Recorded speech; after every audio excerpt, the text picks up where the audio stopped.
What's up everyone, Patrick here, welcome back. Moving on to the next question, we have to solve and check this linear system over here. So we have two lines here, got to find out where they're both intersecting. So we got 3 over 4x minus 1 over 3y equals negative 15. And then we got 2 over 3x plus 1 over 2y equals 1. Now personally, whenever I get fractions like this, what I like to do is I actually like to multiply everything by the lowest common denominator in order to get rid of the fractions. So notice that we got 4, 3, and then we got 1 here. So lowest common denominator between everything is 12 in this case. And then over here we got 3, 2, and then 1 over 1 here. So lowest common denominator here would be 6. So I'm going to multiply this by 6, and then that by 6.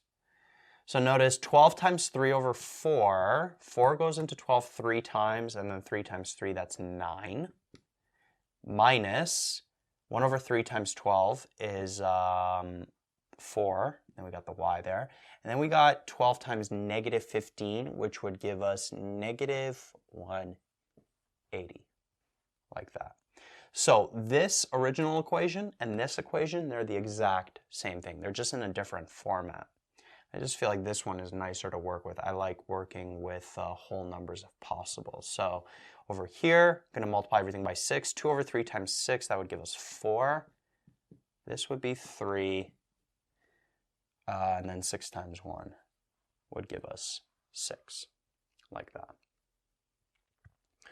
Right? So we took these two equations and then made these two equations. They're the exact same equations, again, just in a different format, and I just feel like this is nicer to work with now. So a couple of different things we can do. We can do substitution, we could do elimination. What I'll do is I'll actually do substitution. So I'm going to isolate for this y over here. So we'll have 4x plus 3y. Now you may take a different method. You may go a different route to get the answer. Just make sure you're getting the exact same answer that we get at the end. So what I'm going to do is I'm going to isolate for this y, bring the 4x over. So we'll have 3y equals 6 minus 4x. Divide everything by 3.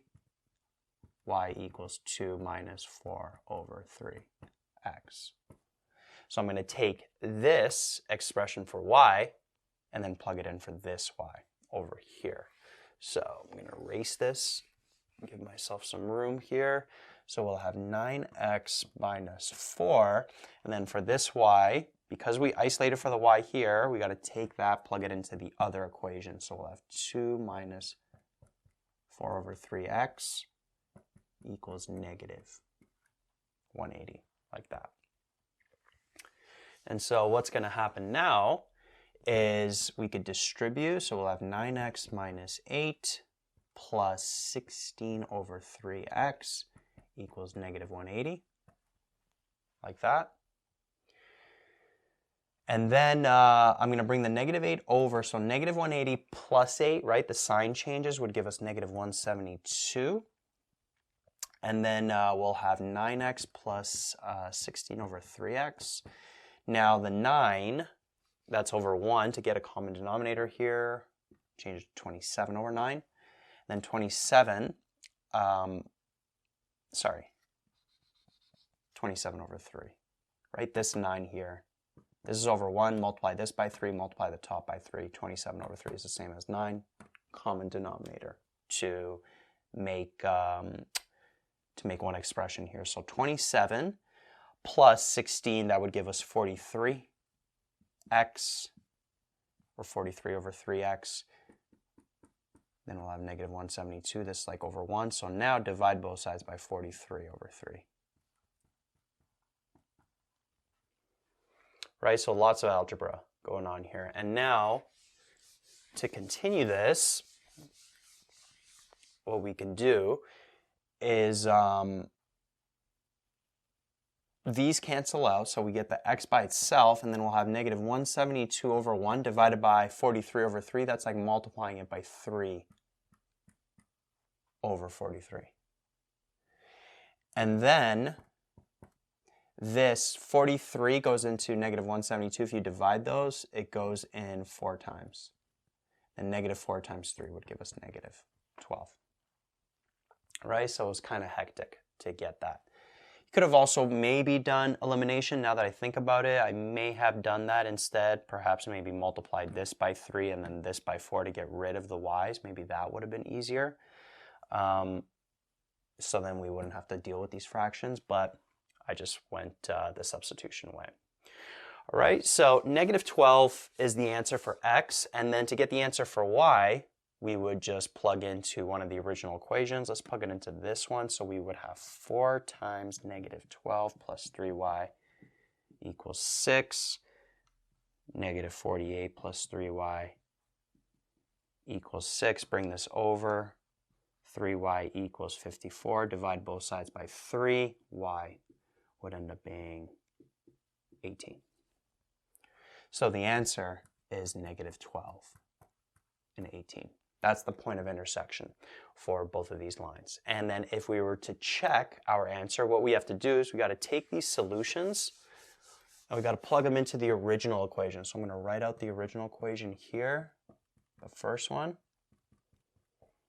And then the other equation will have 2 over 3x plus 1 over 2y equals 6. So we're plugging in x equals negative 12.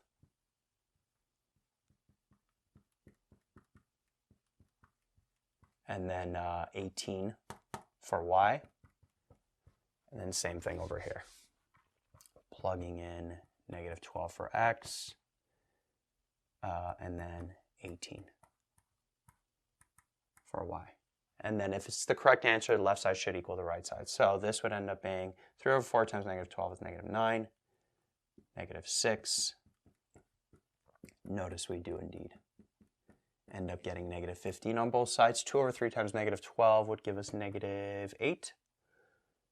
This would be, or sorry, it wasn't 6. Over here was 1. My bad. Sorry, I'm kind of screwing up this question a little bit. 2 over 3 times negative 12 is negative 8. 1 over 2 times 18 is 9. Right, we had 1 originally. I just saw this 6 and I wrote it by accident, but the original equation had 1 on the right side. And then negative 8 plus 9 does indeed give us 1.